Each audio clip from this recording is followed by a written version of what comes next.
तो भगवान और भक्त का रिश्ता कैसा होना चाहिए? सच्चा भक्त और भगवान का जो रिश्ता है, एक बाप और बेटी का जो संबंध होता है, एक बाप और बेटे का जो संबंध होता है। शिव कौन है? शिव को जाने की आत्मा और परमात्मा एक ही है।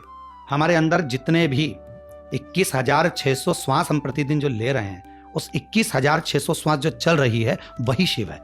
और जिस दिन ये श्वास निकल गई फिर शव है। कि अब शिव जी के हाथ में त्रिशूल है और डमरू है, तो त्रिशूल और डमरू किस चीज का सूचक है? इस त्रिलोक को साधने के लिए अपने हाथ में त्रिशूल को रखा है। और डमरू रखने का केवल एक कारण था कि इस संसार के बैलेंस को बराबर रखना। भगवान नारायण माता लक्ष्मी को अपने चरणों के पास रखें, ब्रह्मा जी ब्रह्माणी को अपने पास में रखें, पर शिव जी ऐसे नहीं है। शंकर भगवान जमीन पर अगर शिवलिंग है तो पार्वती का स्थान ऊंचा रखें। तो एक तरफ ये इतना भोलापन, एक तरफ उतना विनाश, ऐसा क्यों? मेरा शिव कभी भी ऐसा विनाश का सूचक नहीं है। मेरा शंकर भगवान अगर विनाश कर रहे हैं, अवधूतेश्वर रूप धारण कर रहे हैं, क्रोध कर रहे हैं, उसके पीछे कुछ ना कुछ कारण है। अपने पुत्र गणेश का मस्तक काटा, ये क्रोध क्यों जरूरी था? एक बेटा माँ को तो जान गया पर पिता को नहीं जान पाया। वो आपकी माता है तो सामने पिता खड़े हैं, उनका आदर क्यों नहीं है? शिवलिंग है, उनके ऊपर नागराज है, उसके ऊपर एक मटके से एक एक बूंद आ रही है। इधर एक तरफ नंदी है, एक तरफ कार्तिकेय, एक तरफ गणेश है, एक तरफ माँ भगवती है। तो जल क्या सब में थोड़ा थोड़ा चढ़ा है? नहीं नहीं नहीं, यही भ्रम है लोगों में।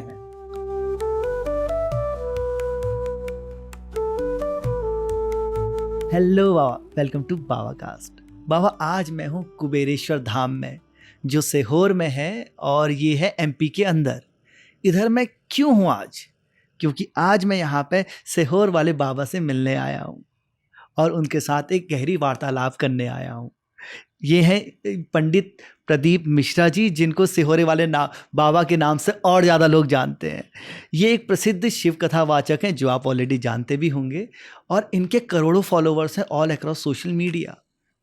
और सिर्फ इतना ही नहीं, जब भी ये कहीं पे कथा करते हैं किसी भी शहर में, वहाँ पे लाखों की भीड़ उमड़ जाती है, स्कूलों में छुट्टी हो जाती है, पूरा शहर इकट्ठा हो जाता है कि इनके मुँह से कथाएँ सुन सके।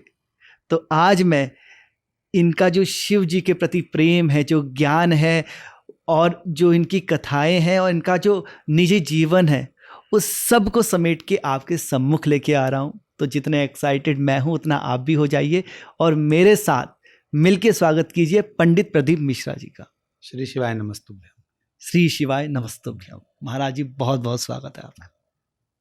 महाराज जी, जैसे मैंने इंट्रोडक्शन में बताया कि हम अभी कुबेरेश्वर धाम बैठे हैं, जहां हम बात कर रहे हैं, तो इस धाम की, कुबेरेश्वर धाम की महिमा क्या है?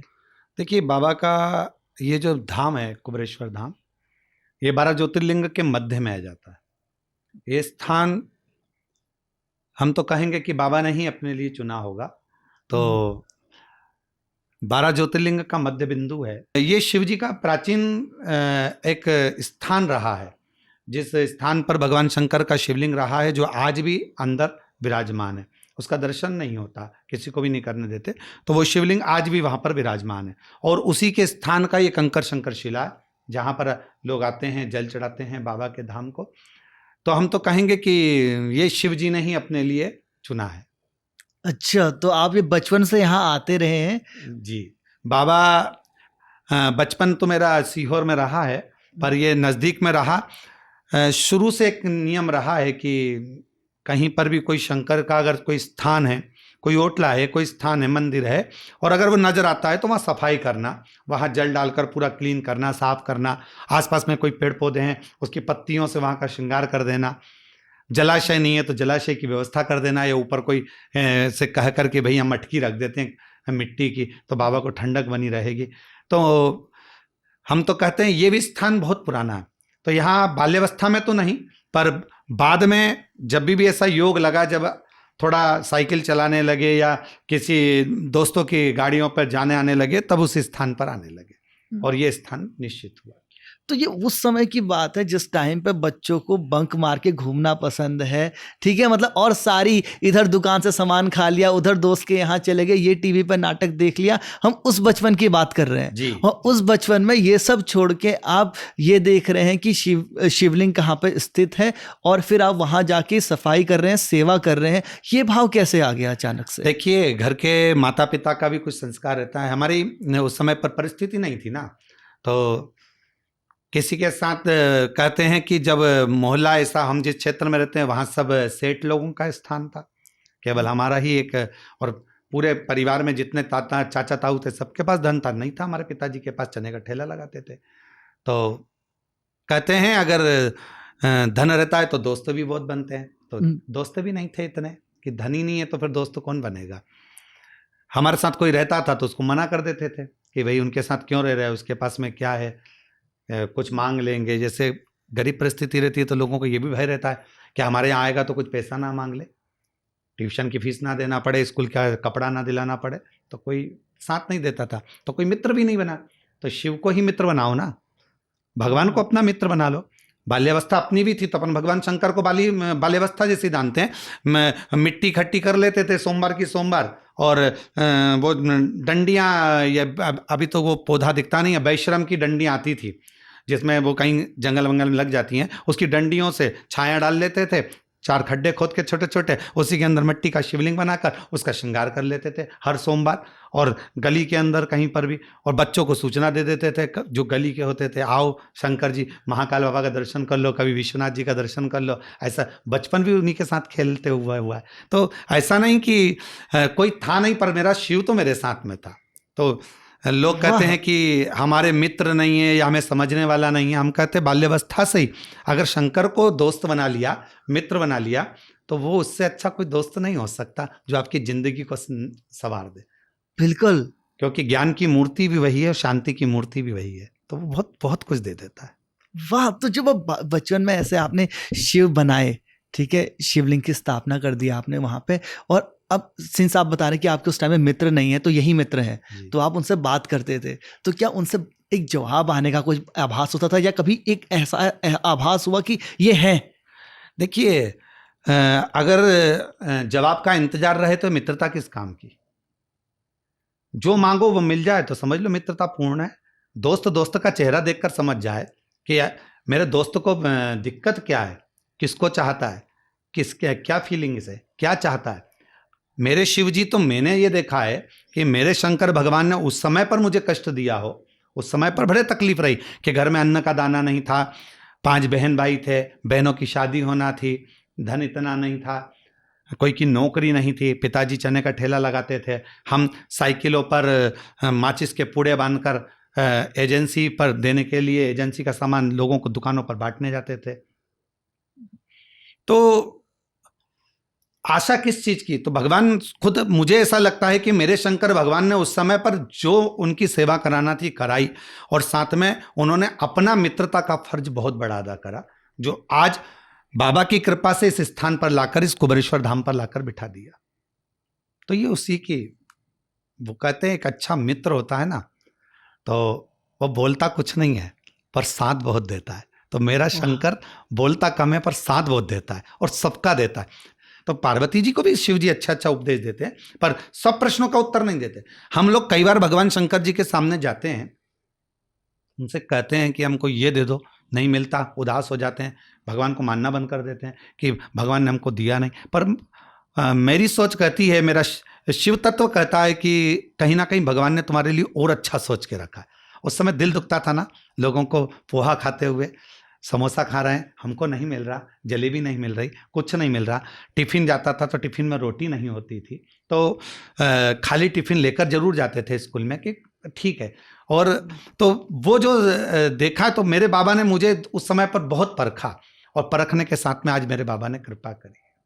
अच्छा, तो एक जैसे 2 चीज़ें हैं यहाँ पे मेरे को जो बहुत ज़रूरी लगी, और तीसरी एक आपके जीवन के वर्क में और समझना चाहूँगा, उसको भी रोकता हूँ। 2 चीज़ें जो मुझे बहुत अलग लगी, एक तो जैसे आपने जो एक ईश्वर के प्रति मित्रता का भाव बताया कि आप और शिव मित्र हैं एक दूसरे के, जबकि हम उस दुनिया में रहते हैं जहाँ पे भगवान को प्यार करने वाले कम और भगवान से डरने वाले ज़्यादा है।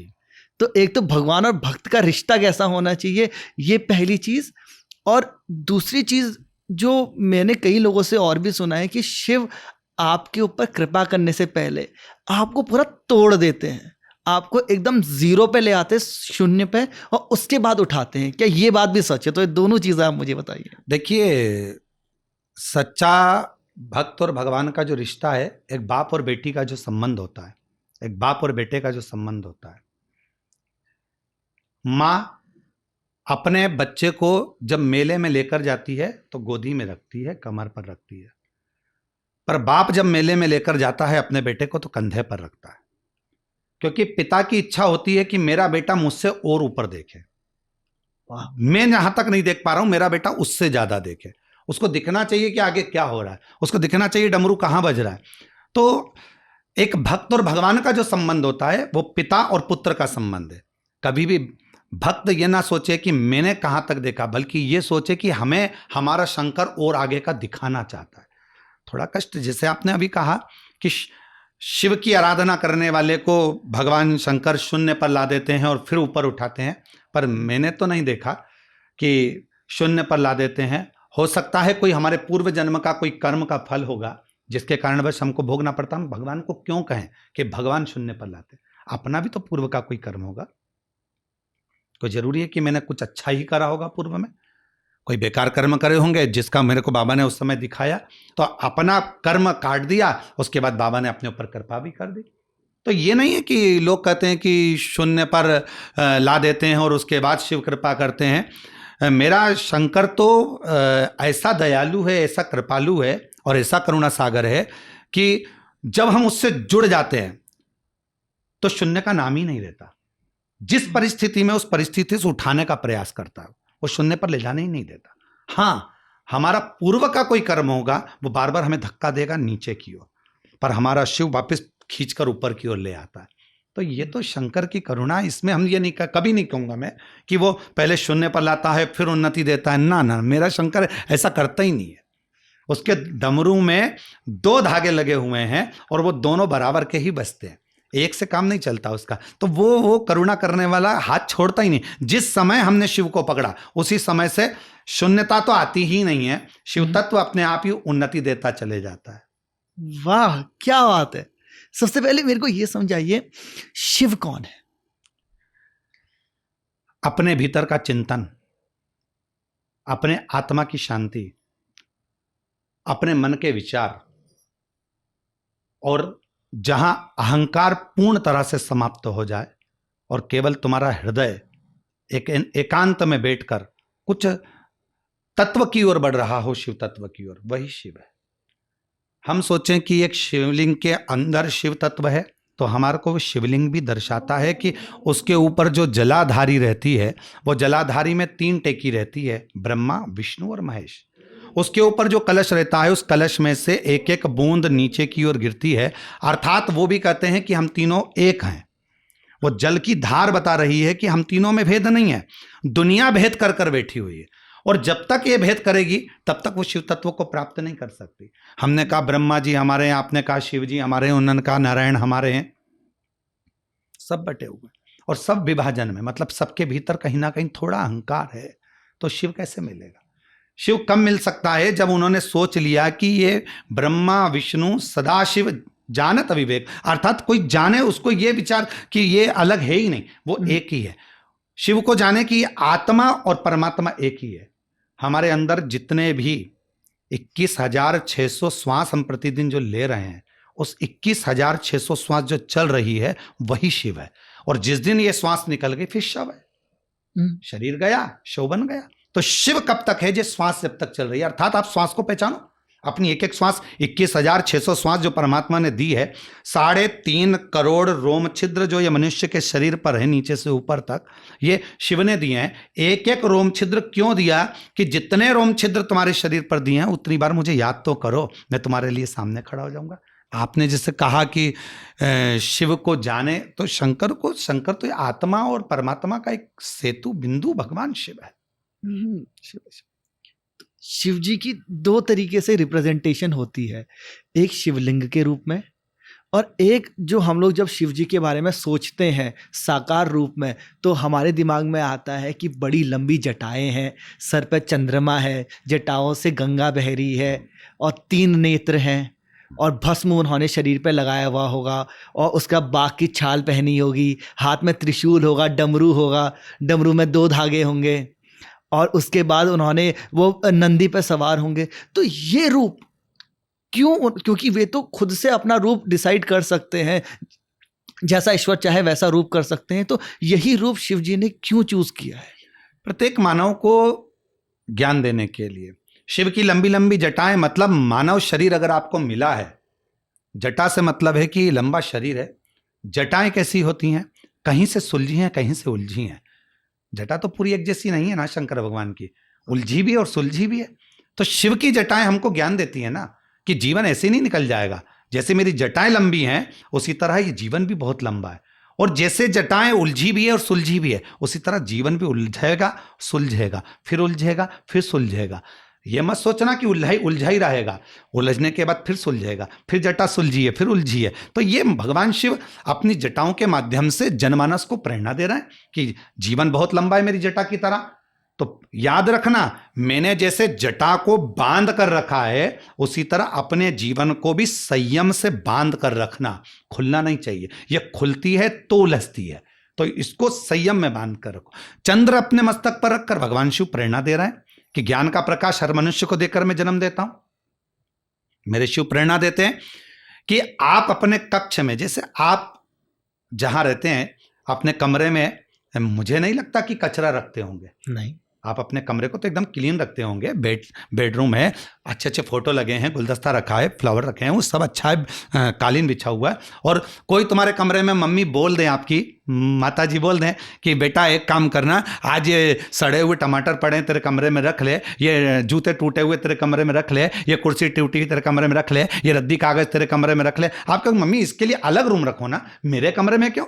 मेरे कमरे में तो मैं सब अच्छी चीज ही रखूंगा ना। बिल्कुल। तो ये पूरी पृथ्वी मेरे शंकर भगवान का अपना घर है। ब्रह्मा जी का ब्रह्मलोक है, भगवान विष्णु का वैकुंठ लोक है, और ये मृत्यु लोक तो मेरे शिव का घर है ना, शंकर का घर है मृत्यु लोक। तो मेरे शंकर भगवान किसी गलत को कभी रखते ही नहीं है। जो भी पृथ्वी पर जन्मा है उसमें कुछ ना कुछ क्वालिटी जरूर है, भगवान शिव ने उसको जन्म दिया है और पृथ्वी पर लेकर आया। बस उस क्वालिटी को चंद्रमा की रोशनी से, जैसे शंकर भगवान चंद्र अपने मस्तक पर रखते हैं, तो भगवान शिव कहते हैं प्रत्येक व्यक्ति को मैंने ज्ञानी बनाकर पैदा करा है, बस उसको निखारना है।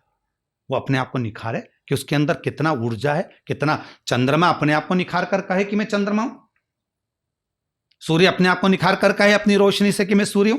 तो भगवान ने उस चंद्रमा के माध्यम से जनमानस को कहा है कि मैंने सबको ज्ञानी बनाकर भेजा है। संसार में मैं अटाला अपने पास रखता ही नहीं हूं, मेरी पृथ्वी पर कोई अटाला नहीं मिलेगा। लोग कहते हैं इसका जन्म क्यों हुआ, भगवान कहते हैं उसका भी जन्म का कारण है। क्यों भगवान उसको जन्म दिया है उसका भी कारण है। तो संसार में जितनों को भगवान जन्म देता है अपने घर में सबको अच्छा ही रखता है, जैसे हम अपने कमरों में अच्छा रखते हैं। तो शिव जी ने चंद्रमा जनमानस को प्रेरणा देने के लिए कहा कि मैंने तुझे ज्ञानी बनाकर पैदा करा है। जब तू मां के गर्भ में एक पिंड के स्वरूप में था तब भी पिंड ही था, मरेगा तो भी पिंड होगा। अर्थात शिव तत्व जन्म के पहले भी है और शिव तत्व जन्म के मरने के बाद भी है। पिंड के बिना पीछा छूटता नहीं है। कैसे पिंड छुड़ाओगे? पिंड के बिना कहां पिंड छूट जाएगा। तो मैं पहले भी हूं और बाद में भी हूं, तो ये चिंता ना करना, उसको छोड़ दे। फिर कहा आपने कि शिव जी ने 3 नेत्र लिए हैं, क्यों नहीं लेंगे? भगवान शंकर कहते हैं कि हर व्यक्ति को मैंने 3 नेत्र देकर भेजा है। एक नेत्र यह है जिससे व्यक्ति अपनी अच्छाई देखता है, एक नेत्र यह है जिससे व्यक्ति अपने परिवार की अच्छाई देखता है। मेरे परिवार ने जो करा बहुत अच्छा करा, मेरी फैमिली बहुत अच्छी है, इससे देखता है तो मैंने जो करा बहुत अच्छा करा। तीसरा नेत्र प्रत्येक व्यक्ति के पास में है जो शिव जी के पास में। हर व्यक्ति के पास एक तीसरा नेत्र है जिससे वो प्रत्येक व्यक्ति की बुराई ढूंढता है। शिव जी अपना नेत्र कब खोलते हैं? जब कुछ बुराई को समाप्त करना होता है। हमारा तीसरा नेत्र कब खुलता है? जब हम दूसरे की बुराई देखते हैं और बुराई देखने के बाद अपनी अच्छाई को हम जलाकर भस्म कर देते हैं। तो हमें बुरा क्यों देखना, किस लिए देखना? हर व्यक्ति का तीसरा नेत्र और बहुत जल्दी खुलता है। कोई मंदिर में दर्शन करने आया तो बुराई देखा कितना गंदा हो रहा है, यहाँ लोग कंकर की पूजन कर कर यहीं छोड़कर चले गए। बेलपत्र जमीन पर पड़ी है, पांव रखा रहा होगा, कितना पानी गिर रहा है, कीचड़ हो रहा है। मतलब अभी तो अपन शिवालय आए ना, अभी तो अपन देवालय आए ना, दर्शन करने आए ना, तो अच्छा ही देखो ना कि कितने सुंदर महादेव हैं, कितने सुंदर महागौरी हैं, कितने सुंदर गणेश जी हैं। पर हम वहां पर भी आकर बुराइयां ढूंढ रहे हैं। मतलब हमारा तीसरा नेत्र वहां भी खुला हुआ है। और हमारा तीसरा नेत्र अगर वहां खुला हुआ है तो हम हमारे पूर्व के पुण्यों को सब जलाते समाप्त करते चले जा रहे हैं। तो शिवजी जो भी धारण करें, भस्म धारण करी, मतलब भस्म धारण करने का मूल तत्व यह है कि यह भस्म मैंने शून्यता के भाव में धारण करी है, इसके आगे कुछ भी नहीं है, इसके आगे कुछ भी नहीं है। तो मैंने जनमानस को दिखा दिया कि हम अपनी भाषा में कहते हैं कि कोई आपकी जमीन पर यदि कब्जा कर ले ना, कोई आपकी प्रॉपर्टी रख ले, तो हम कहते हैं उसके अंतिम संस्कार में जरूर जाना। अंतिम संस्कार में जरूर जाना जो आपकी जमीन रख ले, आपकी प्रॉपर्टी रख ले। क्यों? उसका कारण यह है कि जाना इसलिए कि देखकर तो आना, जिसने तुम्हारी जमीन रख ली, प्रॉपर्टी रख ली, वो लेकर कितना जा रहा है। वो भी तो देखें अपन कि उसने तुम्हारी जमीन पर कब्जा कर लिया, तुम्हारी प्रॉपर्टी पर कब्जा कर लिया, वो लेकर कितना जा रहा है, वो भी तो हमको देखना है, वो भी तो हमें जानना है। तो उसकी अंतिम संस्कार में जरूर जाओ, देख कर आओ कि उसने इतना कब्जा कर कर रखा, इतनी प्रॉपर्टी बनाई, इतना धन बनाया, इसलिए शिव जी ने अपने शरीर पर भस्म धारण कर कर कह दिया कि सब शून्य है, कुछ नहीं ले जाने वाला, आखिरी में राख का ढेर बन जाना। तो शिव है। अच्छा ठीक है। अब इसके बाद आता है कि उनके सर से गंगा बह रही है जी। तो गंगा किस चीज का स्वरूप है? देखिए, गंगा का अगर हम स्वरूप देखें तो पार्वती जी और गंगा जी, माता पार्वती और माँ गंगा, दोनों हिमालय की बेटी है, दोनों हिमालय की पुत्री हैं। गंगा जी बड़ी हैं, पार्वती जी छोटी हैं।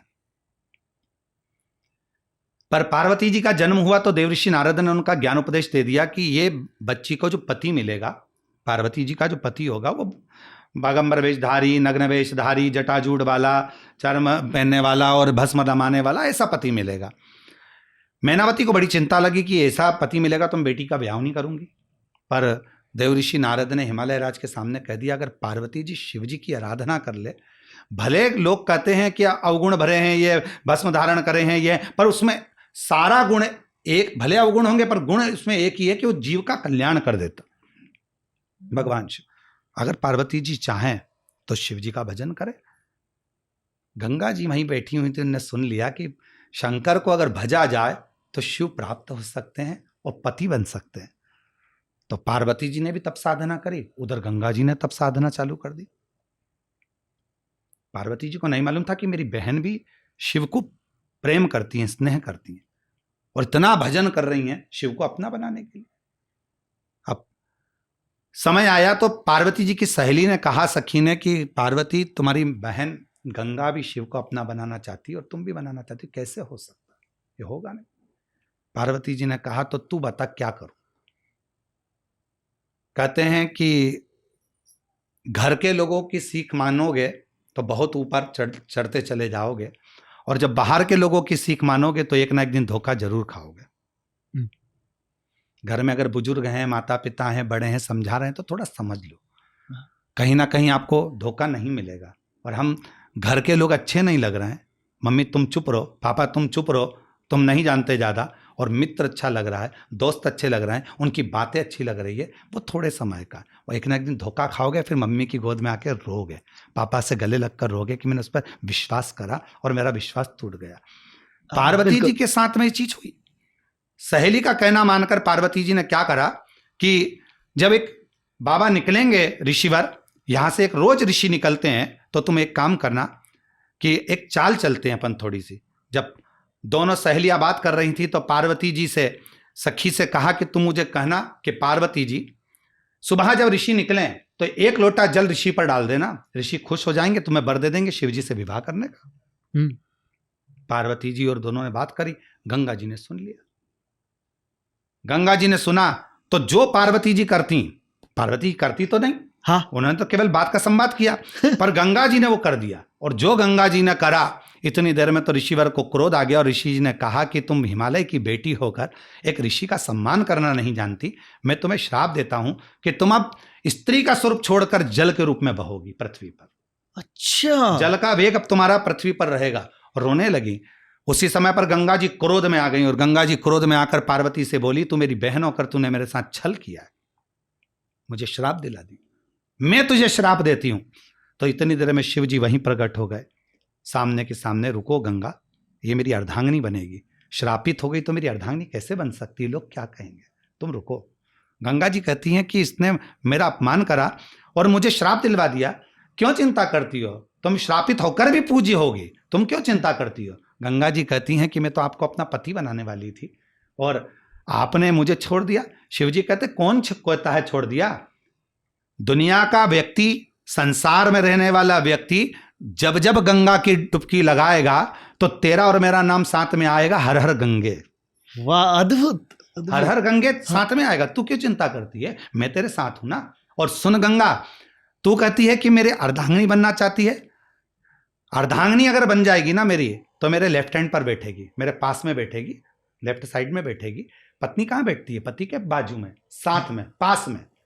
पर गंगा, मैं तुझे अर्धांगिनी नहीं बनाना चाहता, क्योंकि तूने तप इतना करा है, साधना इतनी करी है कि पार्वती से ज्यादा साधना तूने करी है। इसलिए तेरी भक्ति के कारण मैं तुझे पास में नहीं, अपने सिर पर बिठाना चाहता हूं।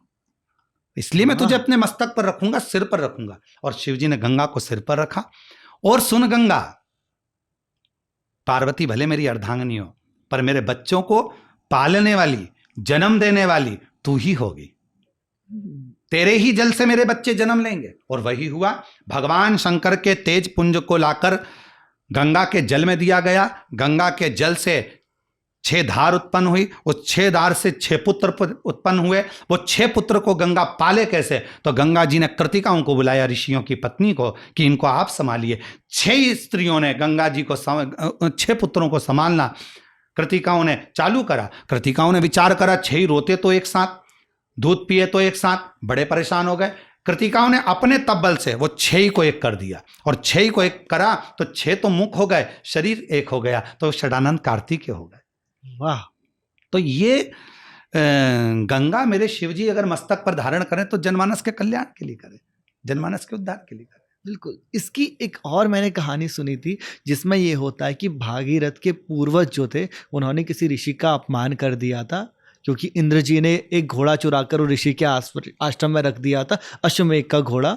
तो उनको लगा कि ऋषि ने वो घोड़ा चुराया है, तो इसीलिए वो बुरा भला कहने लगे। इससे कुपित होकर उन ऋषि ने इन 30,000, शायद वो 30,000 उनके बालक थे, उनको भस्म कर दिया। 60,000। तो 60,000 बालकों को उन्होंने भस्म कर दिया कपिल मुनि के आश्रम में। कपिल मुनि के आश्रम में उन्होंने 60,000 बालकों को, कौन से राजा के बालक थे ये? भागीरथ बाबा के पूर्वजों में जो थे, उसके अंतर्गत ही इसका वर्णन आता है भागीरथ जी की वंशावली में। ठीक है। तो 60,000 राख के ढेर बन गए थे। वो 60,000 राख के ढेर के उद्धार के लिए फिर गंगा जी को भागीरथ जी लेकर आए थे। तो ये प्रसंग बात का है, वो प्रसंग पहले का है जो हमने श्रवण कराया। अच्छा, तो इधर पे उन्होंने वचन दे दिया था, अब उसको एक और, तो फिर एक और ही कहानी है, बिल्कुल जीरो से शुरू होती है। ऐसा कैसे कि ये दोनों प्रसंग साथ में सच भी हैं? तो उस टाइम पे जब भागीरथ जी गंगा माँ की पूरी अर्चना करते हैं, पूजा करते हैं, गंगा माँ कहती है मैं आ तो जाऊं धरती पर धरती मेरा वेग नहीं झेल पाएगी और वो पाताल में घुस जाएगी, तो इसीलिए मेरे को कोई चाहिए जो मेरा वेग झेल सके। तो फिर वो शिव जी की पूजा करते हैं और फिर शिव जी गंगा जी को अपने जटाओं में धारण करते हैं। फिर वो उसको धारण करके फिर एक धार देते हैं जो कपिल मुनि के आश्रम में भागीरथ जी बाबा के पीछे पीछे जाती है और जो उद्धार करती है गंगा सागर तक पहुंचकर। बिल्कुल। तो अब ये दोनों कैसे सच हो सकती हैं? अगर शिव जी ने वहां पहले वरदान दे दिया है, तो फिर भागीरथ जी से गंगा जी ने ऐसा क्यों कहा? वर देना, श्राप देना ऐसा नहीं होता कि आज ही वर दिया और आज ही पूर्ण हो। मां अपने पुत्र को वर देती है कि बेटा खूब दूध नहाओ, पूतो फलो। कब फलेगा? जब वो थोड़ा बड़ा, इतना सा बच्चा हो और उसको कहे दूध नहाओ पूतो फलो, तो वो कैसे काम करेगा? कैसे? तो जब वो धीरे धीरे बढ़ता है तो माँ का आशीर्वाद उसके साथ मरते दम तक रहता है। तो उसी तरह हमारे यहाँ जो क्रम बताए गए हैं कि अगर कोई वर दिया गया है, शिव जी ने अगर वचन दिया है गंगा जी को कि मैं तुझे अपने मस्तक पर धारण करूंगा, तो उसके लिए कोई ना कोई लीला तो करेंगे ना शिव जी। भागीरथ जी के माध्यम से लीला कर फिर उसको अपने मस्तक पर धारण करेंगे। ये लीलाएं तो क्रम तो करेंगे ना उसको पूर्ण करने के लिए। बिल्कुल। तो ये भगवान शिव की लीला है जो भगवान शिव पूर्ण करते हैं। समझ में आ गया एकदम। अब हम बात करते हैं कि अब शिव जी के हाथ में त्रिशूल है और डमरू है, तो त्रिशूल और डमरू किस चीज का सूचक है? देखिए, त्रिगुणाकार भगवान शंकर ने त्रिलोकी को साधने के लिए, इस त्रिलोक को साधने के लिए अपने हाथ में त्रिशूल को रखा है। और डमरू रखने का केवल एक कारण था कि इस संसार के बैलेंस को बराबर रखना। एक पत्नी, एक पति, ये 2 पहलू हैं। इसमें से अगर एक भी गड़बड़ हो जाए, मान लो पत्नी कहे कि मुझे तुम्हारी जरूरत ही नहीं है पति की, या पति कहे मुझे पत्नी की ही जरूरत नहीं है, तो वो आगे नहीं चल सकता, बहुत लंबा नहीं चल पाएगा। 8 नंबर का जूता मैंने इस पाँव में पहना है, 6 नंबर का जूता इस पाँव में पहना है, तो मैं बहुत लंबा नहीं चल सकता। बिल्कुल। 8 नंबर का भी इसमें पहनना पड़ेगा और 8 नंबर का भी इसमें पहनना पड़ेगा, तो मैं लंबा चल सकता हूँ। एक भी छोटा बड़ा हुआ कि वो गया। इसलिए परिवार को साधने के लिए शिव तत्व कहता है कि डमरू के दोनों पहलू बराबर हैं। उसी तरह हमारे घर में रहने वाले प्रत्येक मनुष्य जो संसार सागर में जन्म ले रहा है उसको अपनी बैलेंस बराबर बनाकर ही चलना पड़ेगा। पत्नी सोचे कि मैं कमा रही हूं, मेरा पति किसी काम का नहीं। पति सोचे मैं कमा कर ला रहा हूं, पत्नी किसी काम की नहीं है। अगर आप बाहर नौकरी कर रहे हो तो आपकी धर्मपत्नी घर में भी फर्ज अदा कर रही है। आप अपने ऑफिस के लोगों को संभाल रहे हो तो आपकी पत्नी आपके बच्चों को संभाल रही है। आप ऑफिस में अपने ऑफिसर का पद अदा कर अपने जो भी क्लाइंट है उनको समझा रहे हो तो माँ अपने बच्चों को समझा रही है। दोनों फर्ज अदा कर रहे हैं और दोनों का बैलेंस बनाकर चले। तो डमरू हमारे परिवार के बैलेंस को दर्शाता है। डमरू हमारे संसार में जितना भी भूमंडल है, जितना वायुचर है, जलचर है, थलचर है, इन सब के बैलेंस को दर्शाता हुआ चलता है कि इसको हमको किस तरह से लेकर चलना है, परिवार को किस तरह से साथ कर चलना है। जिसने लोग केवल कहते हैं शिव जी का डमरू है, परंतु हमारा शास्त्र भी कहता है, अगर हम शिव पुराण को अगर पढ़ते हैं, अध्ययन करते हैं, तो डमरू के माध्यम से शिव कहते हैं कि मैंने पार्वती जी के साथ में जो बैलेंस बनाकर चला हूं वो बैलेंस तुम्हारा भी होना चाहिए। कैसा बैलेंस? भगवान नारायण माता लक्ष्मी को अपने चरणों के पास रखें, ब्रह्मा जी ब्रह्माणी को अपने पास में रखें, पर शिव जी ऐसे नहीं है। शंकर भगवान जमीन पर अगर शिवलिंग है तो पार्वती का स्थान ऊंचा रखें। मतलब हर पति को अपनी अर्धांगिनी को उच्च पद देना है, ऊंचा स्थान देना है। आप आदर करोगे तो उसका आदर दुनिया करेगी। अगर आप चिल्लाकर बात करोगे तो लोग कहेंगे कि अपन भी चिल्लाकर बात करो। तो शिवजी भले भूमि पर शिवलिंग है, जलाधारी भूमि पर है, पर जितने आप उज्जैनी चले जाओ माता पार्वती जी का स्थान ऊंचा है, आप सोमनाथ चले जाओ माता पार्वती जी का स्थान ऊंचा है, आप त्र्यंबक चले जाओ माता पार्वती का स्थान ऊंचा है, आप केदार चले जाओ माता पार्वती का स्थान ऊंचा है। तो शिव जी जहां पर भले भूमि पर बैठे पर अपनी अर्धांगिनी को ऊंचा बिठाया, सम्मान की सूचक कि हमारा बैलेंस बराबर रहना चाहिए। बिल्कुल, ये शिव है। वाह। अब आते हैं कि शिव जी के गले में सर्प है, वो किस चीज का सूचक है? काल को अपने गले में लेकर चलते हैं भगवान शंकर। सर्प एक काल का प्रतीक भी माना गया है। कहते हैं जिस समय पर भगवान शंकर के गले में विष आया, और विष किस समय पर, जिस समय पर हम वर्णन करें, मंथन हो रहा है, और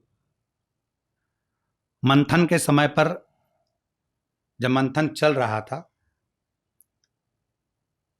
किसकी रई बनाए और किसकी नेति बनाए, तो मंदराचल की तो रई बना ली।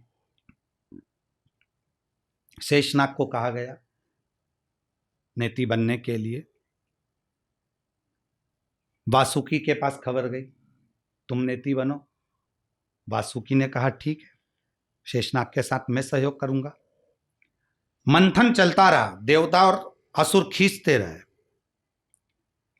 एक समय ऐसा आया जब लगा वासुकी को कि अब मुझे जाना चाहिए और मुझे मंथन में शामिल होना चाहिए, मैं भी तो सहयोग करूं। अच्छा, पहले शेषनाग ही कर रहे थे, शेषनाग ही कर रहे थे, पर भाई है ना, भाई को जब देखा कि ये तो पूर्ण तरह से बहुत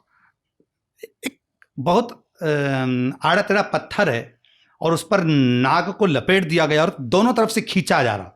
चलो अपने घर में अपनी माँ मक्खन बनाती हैं तो एक रस्सी को ऐसे ऐसे खींचती है तो रस्सी, लकड़ी का कुछ नहीं बिगड़, पर रस्सी जो थी वो तो पूरी घस गई ना, तो नेति तो पूरी घस रही है। तो लगा वासुकी को कि मुझे जाना चाहिए हेल्प करने के लिए। वासुकी ने हेल्प करा, सहयोग करा। शेषनाग को भी सब कुछ मिल गया, नारायण भगवान को भी मिल गया, ब्रह्मा जी को भी मिल गया, सबको सब कुछ मिल गया, पर वासुकी आखिरी में रह गया। शिव जी ने देखा बड़ा कष्ट है इसको, क्या करा जाए। पहुंचे भगवान शंकर, करुणा सागर हैं क्योंकि दूसरे का दर्द नहीं देख सकते।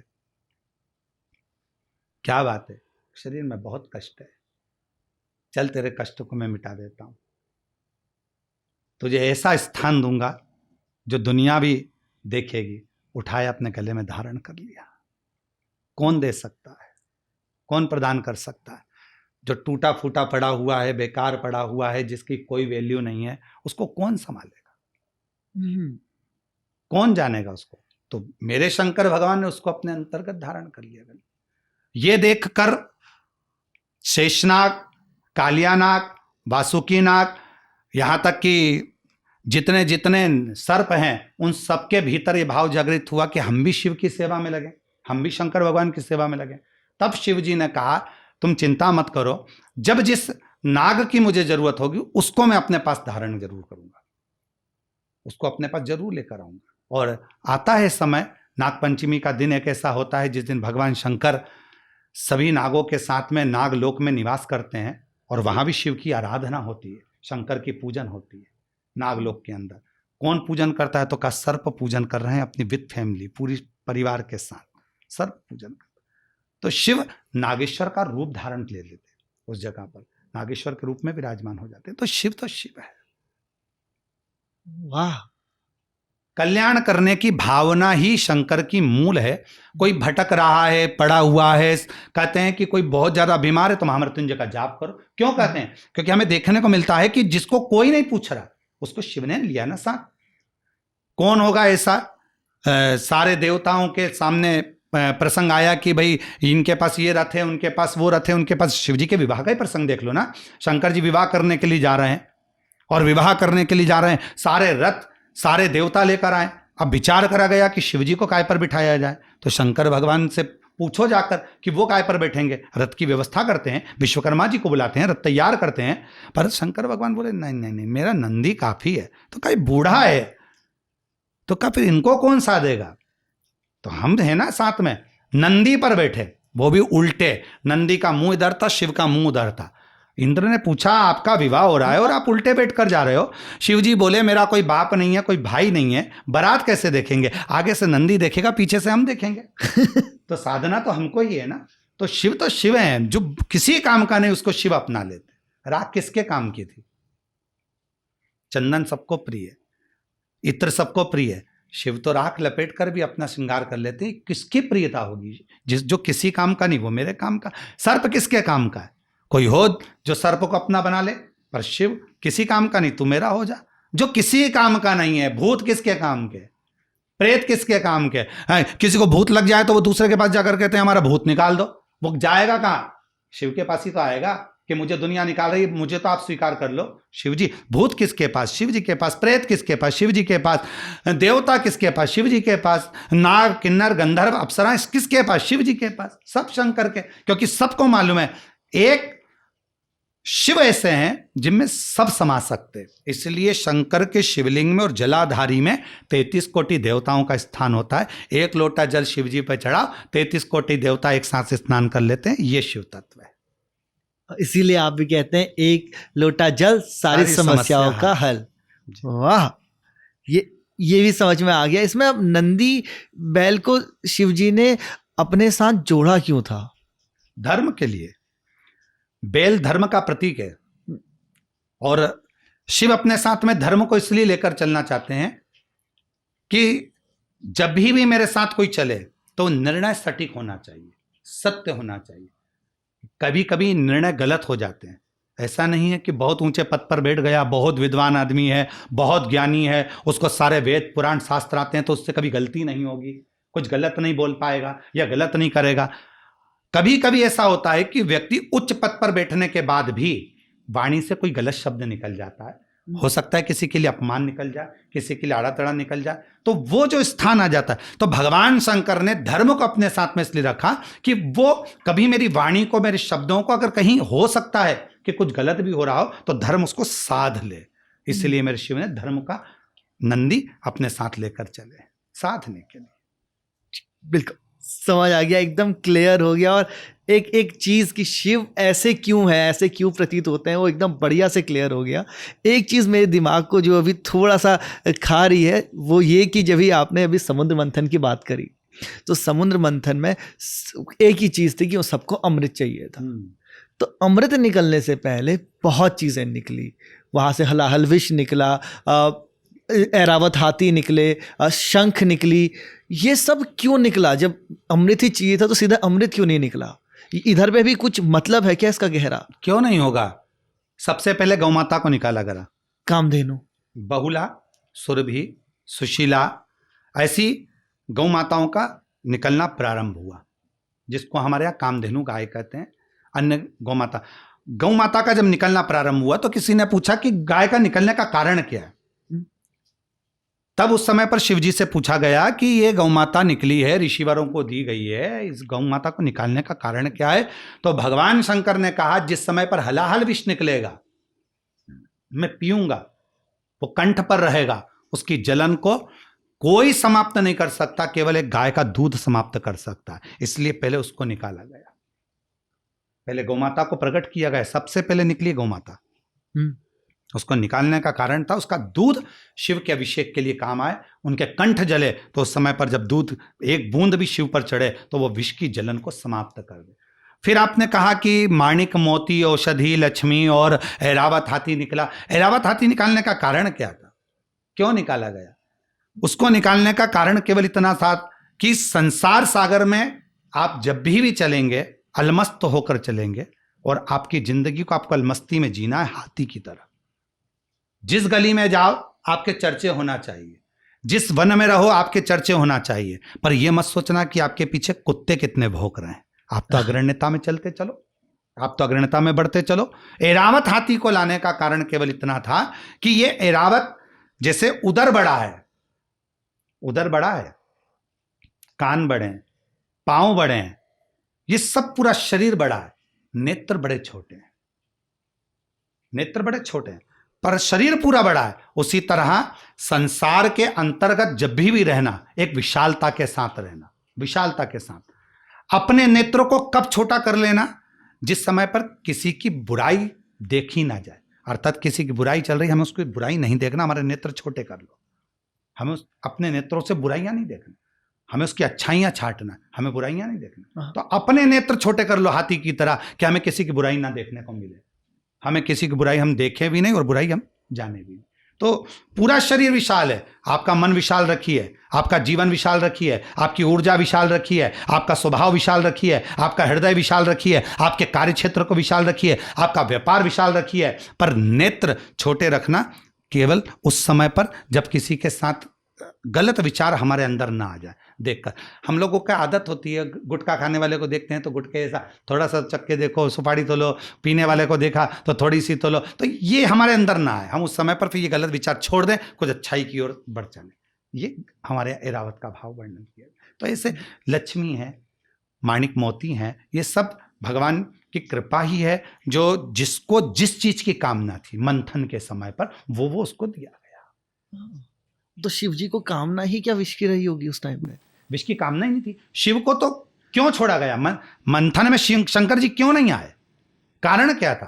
क्योंकि शंकर जी साध रहे थे। घर का जो पिता होता है, घर का जो बुजुर्ग होता है, घर की जो माँ होती है, घर का जो बड़ा होता है, वो कब भोजन करना पसंद करते हैं? जब सब भोजन कर ले, सब भोजन कर ले, तब उसको माँ को अच्छा लगेगा। और माँ क्या खाना पसंद करेगी? बहू ने गर्म रोटी लाकर रख दी मम्मी के सामने, माँ पहले ही रसोई घर में जाकर देखी आती है कि टिफिन में कितनी रोटी बची है कल की। तो मम्मी कह देती है, बेटा आज दाल अच्छी बनी है, कड़ी अच्छी बनी है, एक काम कर मुझे ठंडी रोटी लाकर दे दे। क्या माँ को गर्म रोटी अच्छी नहीं लगती? वो भी खाना जानती है। क्या शिव जी को अमृत अच्छा नहीं लगता? वो भी अमृत पीना जानते हैं, और उनको चाहिए था अमृत। पर उन्होंने क्या देखा कि अमृत पीने वाले ढेर है, पर विष कौन पिएगा? आखिरी में ये भूमि पर रह गया तो पूरी पृथ्वी जल जाएगी, जल में चले गया तो जलचर जल जाएंगे, आकाश में गया तो वायुचर चले जाएंगे, फिर इसको कौन धारण करेगा? कोई लेने कोई तैयार नहीं है। तब आखिरी में शिव जी उस विष को पी गए। माँ जैसे ठंडी रोटी खा लेती है कि मेरी बहू गरम खाए, मेरा बेटा गरम खाए, पोता गरम खाए, उसी तरह आप सब अमृत पियो, मैं विष पी लेता हूं। इसी को तो देवाधिदेव महादेव कहते हैं। सुंदर। तो महादेव हमेशा अच्छा देकर, जो तुम्हारे भीतर का विकार है, विष है, काल है, उसी को तो महाकाल, कि वो सब अंदर ग्रहण कर लेता है। तुम अच्छे से रहो, स्वस्थ रहो, सुखी रहो, खुश रहो, वो महामृत्युंजय बनकर सब सुधार देता है। वाह, एक इतना भोला, इतना प्यारा रूप है शिव जी का कि आप उनसे प्रेम किए बिना रह ही नहीं सकते। जो अपने लिए कुछ चाहता ही नहीं, सब लुटा दे रहे हैं, जो किसी को नहीं चाहिए वो उन्हें चाहिए। ये एक रूप है, एक रूप। लेकिन वो भी तो आता है जहाँ पे वो रुद्र है, जहाँ पे सब डर रहे हैं, जहाँ पे वो काल बन चुके हैं। तो एक तरफ ये इतना भोलापन, एक तरफ उतना विनाश, ऐसा क्यों? क्यों नहीं होता है? एक चींटे को आप पकड़िए, परेशान करोगे तो काटेगा जरूर। मेरा शिव कभी भी ऐसा विनाश का सूचक नहीं है। मेरा शंकर भगवान अगर विनाश कर रहे हैं, अवधूतेश्वर रूप धारण कर रहे हैं, क्रोध कर रहे हैं, उसके पीछे कुछ ना कुछ कारण है। मेरा शंकर कभी, घर के पिता कभी क्रोध क्यों करेंगे? अच्छे से आते हैं, अच्छे खाए पिए, अपने ऑफिस जाएं, पर जब देख लेते हैं कि बच्चों को सुधारना कैसे है, तब पिता क्रोध कर कर बोल देता मैंने तुझे समझाया था ना, तब पिता क्रोध करता है। उसी तरह संसार के लोगों को जब भगवान शंकर को कुछ सुधारना होता है तब क्रोध करते हैं, नहीं तो मेरा शंकर भगवान कभी क्रोध नहीं करता। वो तो कर्पूर गौरम करुणावतारम है, शांति का प्रतीक है, आनंद का प्रतीक है, वो कभी क्रोध नहीं करता। उनकी मुद्रा देखिए, हमेशा मुस्कुराते दिखेंगे। नहीं तो विचार करिएगा, खुले आसमान में कोई पड़ा हुआ है तो कैसे हंस सकता है? कंठ में विष पड़ा है तो कैसे हंस सकता है? कानों में बिच्छू पड़े कैसे हंस सकता है? कोई मेरे इस पात्र के आगे या मेरे इस कालीन के आगे सांप को बिठा दे, मैं हंस लूंगा? भग जाऊंगा, क्रोध करूंगा, चिल्लाऊंगा, रोऊंगा। कानों में बिच्छू पड़े और शिव हंस रहे हैं, मुस्कुरा रहे हैं। गले में सांप पड़ा और मुस्कुरा रहे हैं। कंठ पर विष भरा और मुस्कुरा रहे हैं। सिर पर गंगा पड़ी और मुस्कुरा रहे हैं। शरीर पर राख पड़ी और मुस्कुरा रहे हैं। उसका कारण केवल इतना है कि मेरे शिव दुनिया के तापों को हरते हुए स्वयं मुस्कुराहट देने का प्रयास करते हैं। शिव कभी क्रोध करते हैं पर जनमानस को समझाने के लिए, थोड़ा बताने के लिए। जैसे केदार में त्रासदी हुई थी पूर्व में, तो वो समझाने के लिए कि यहां होटल नहीं, यहां व्यापार नहीं, यहां मैं बैठा हूं, आप आओ, दर्शन करो, साधना करो, बैठो, भजन करो और जाओ। यहां तुम मदिरा पान कर रहे हो, गलत गलत काम कर रहे हो, तो शिव तो फिर अपना रूप तो दिखाए। बाप है, बेटे को किसी ठेका पर बैठा हुआ थोड़ी ना देखेगा। बाप है, बेटे को पान की दुकान पर थोड़ी ना देखेगा। हर बेटे के पिता की इच्छा होती है मेरा बेटा अच्छी जगह रहे, अच्छी जगह पढ़े, अच्छी जगह काम करे, अच्छी गाड़ी में घूमे। मैं मेहनत कर रहा हूं, मैं उसके लिए कमा रहा हूं, तो मेरा बेटा यहाँ ठेके पर कैसे बैठा हुआ है, ये मदिरा की दुकान पर कैसे बैठा हुआ है, होटल में क्यों बैठा हुआ है, पान की दुकान पर क्या कर रहा है? पिताजी गाड़ी खड़ी करेगा, देखेगा, और जब देख लेगा फिर घर पर आकर क्रोध करेगा। तो शिव भी जब देख लेता है बहुत ज्यादा, तब क्रोध कर देता है। ठीक है, तो यहाँ पे शिव जी के मैं दो मेन इंस्टेंस जहाँ पे उन्होंने क्रोध किया था वो आपसे समझना चाहूंगा कि उसका कारण क्या है। एक, जब उन्होंने गणेश का वध किया, मतलब उनकी वध करना तो गलत शब्द हो जाएगा, जब उन्होंने अपने पुत्र गणेश का मस्तक काटा, ये क्रोध क्यों जरूरी था? और दूसरा, जब उन्होंने कामदेव को भस्म कर दिया, वो क्रोध क्यों जरूरी था? बहुत जरूरी था। देखिए, एक बेटा मां को तो जान गया पर पिता को नहीं जान पाया। जब माता पार्वती के उपटन से तुम प्रकट हुए हो, मां जगतजननी जगदम्बा ने तुमको प्रकट किया है, और तुम कह रहे हो कि मेरी मां अंदर स्नान कर रही है, वो आपकी माता है, तो सामने पिता खड़े हैं, उनका आदर क्यों नहीं है? उनका सम्मान क्यों नहीं है? भगवान यहां दर्शाना चाहते हैं। कई जगहों पर हो सकता है लोगों को मेरी इस बात का बुरा लगे, पर मैं इस बात को कहना चाहूंगा कि एक मां कभी कभी अपने बच्चों के सामने अपने पिता का आदर करना बंद करवा देती है। अरे तेरे पिताजी तो है ही ऐसे, तेरे पापा में तो अकल नहीं है, तेरे पापा तो ऐसी है। कभी कभी पिता अपनी धर्म पत्नी का अपमान करा देते हैं, वो स्वयं भी अपमान करते और बच्चे देखते हैं। तेरी माँ में अकल नहीं है, उससे मत पूछा कर, कोई काम करना है तो मुझसे पूछ, मैं बोलूंगा, मम्मी का कहना क्यों मानता है, मेरा कहना मान। तो माँ, शंकर भगवान विनायक का सिर काटकर, मस्तक काटकर ये प्रेरणा देना चाहते हैं कि हर माता को ये चाहिए कि पिता का आदर कैसे होना चाहिए, पिता का सम्मान कैसे होना चाहिए। जितना आदर आप माँ का कर रहे हो उतना आदर अपने पिता का होना चाहिए, वो दिखाने के लिए कि माता और पिता में कोई भेद नहीं है, माता पिता दोनों एक है।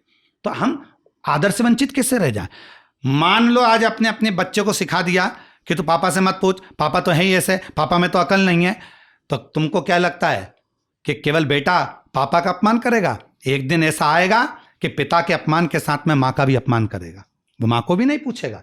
इसलिए एक नारी ऐसी होना चाहिए जो अपने पति का, बेटे के सामने हमेशा तारीफ करो। तुम्हारा पति कुछ भी करता पर उसकी तारीफ करिए कि तेरे पापा बहुत अच्छे हैं, तेरी परवरिश करते हैं, तेरा कॉलेज का खर्चा उठा रहे हैं, तुझे मोबाइल दिलाया ना पापा ने, तुझे लैपटॉप दिलाया ना पापा ने। पापा का गुणगान करे माँ, और जब पापा का गुणगान बेटा कानों से सुनेगा, किसने करा? माँ ने करा, तो माँ की भी इज्जत बढ़ती है और पिता की भी इज्जत बढ़ती है। तो भगवान शंकर ने विनायक का सिर काटते हुए ये दर्शाया कि हे गौरा, हे पार्वती, तुम अपने पुत्र को जन्म दी हो तो पिता का आदर करना भी सिखाना था कि पिता आए हैं तो आदर करें, सम्मान करें। और उनको कह सकते हैं कि आप अभी रुको, मेरी माँ स्नान कर रही है, थोड़ी देर में मैं आदेश लूंगा, आपको बताऊंगा। पर उन्होंने तो भाला रखकर सामने से कुंदो रखकर उनको रोक दिया कि नहीं, अंदर जाने ही नहीं दूंगा। आदर करना सिखाए, शिव बोलते हैं आदर। दूसरा है, आपने कहा कि कामदेव को भस्म करा। हाँ, देखिए, भगवान शंकर कामदेव को भस्म नहीं करते, कभी नहीं करते। पर जिस समय पर मां पार्वती जी ने विचार करा कि माता सती जी ने विचार किया कि शिव जी के सम्मुख में मेरे बहन का पति आया है। कामदेव कौन है? रति के पति। शिव कौन है? सती के पति। ठीक है, लोग कह रहे हैं कामदेव को भस्म किया, पर हमारी कथा शिव पुराण की कहती है कामदेव को भस्म नहीं करा है, मेरे शंकर ने दर्शन किया, कामदेव को देखा है।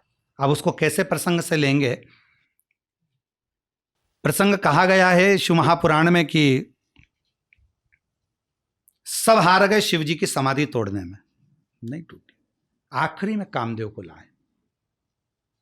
कामदेव सामने आकर खड़ा हो गया, बाणों पर बाण चला रहा है, शिव की समाधि नहीं टूट रही है। सती माता को लगा मेरी बहन का पति आया है और आप आदर नहीं कर रहे हो।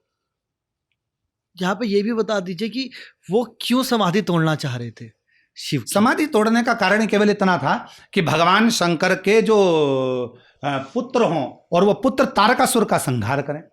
वो तारकासुर कब मरेगा? जब तक शंकर भगवान का पुत्र, क्यों वर मांगा है कि तारकासुर ने वर मांगा है कि शिव के पुत्र के द्वारा मरूं, तो शिव का पुत्र चाहिए, और शिव जी का अगर पुत्र चाहिए तो शिव जी की समाधि तोड़ना जरूरी है। सती मैया तो प्राण त्याग चुकी थी और शिव जी समाधि में डूब चुके थे।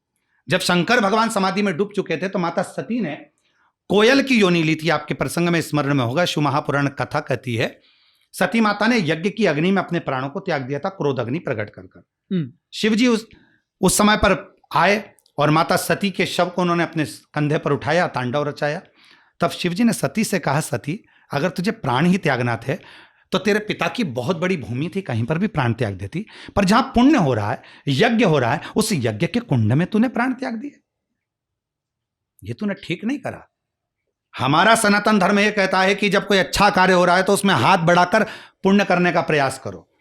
कोई मोहल्ले में गणेश जी बैठ रहे हैं, मोहल्ले में देवी जी बैठ रही है, सनातन धर्म की स्थापना हो रही है, कोई अच्छा कार्य हो रहा है, धर्म की स्थापना हो रही है, उसमें आप आगे बढ़कर कार्य करिए। पर तुमने तो जो अच्छा कार्य हो रहा था उसमें विघ्न उत्पन्न कर दिया और तुम उस कुंड की अग्नि में जलकर समाप्त हो गए। हे सती, तुम्हें जन्म लेना पड़ेगा अगला, उसके पहले तुम्हें कोयल का जन्म लेना पड़ेगा। सती तुम कोयल बनोगी। और माता सती कोयल बनी। तो सती माता ने पूछा कि मेरी फिर इस कोयल से मुक्ति कब होगी? तो कहा जब 2 आषाढ़ पड़ेंगे, जब 2 आषाढ़ पड़ेंगे अधिक मास के, और तेरी चोंच में जल भरकर चलेगी और वो जल मेरे शिवलिंग पर जाकर गिरेगा, तब तू इस योनि से मुक्त हो जाएगी। हिमालय राज के घर में पार्वती के नाम से फिर जन्म ले लेगी, मैनावती के गर्भ से। जब कोयल बनी पार्वती जी, माता सती जी, तो उनके मन में भाव आया कि मेरे प्रभु तो समाधि तोड़ ही नहीं रहे हैं, और जब तक इनकी समाधि नहीं टूटेगी तब तक मेरा भी जन्म होना मुश्किल है। मैं होंगी, फिर शादी करूंगी पार्वती के रूप में। कोयल के रूप में साधना में लग गई मां सती।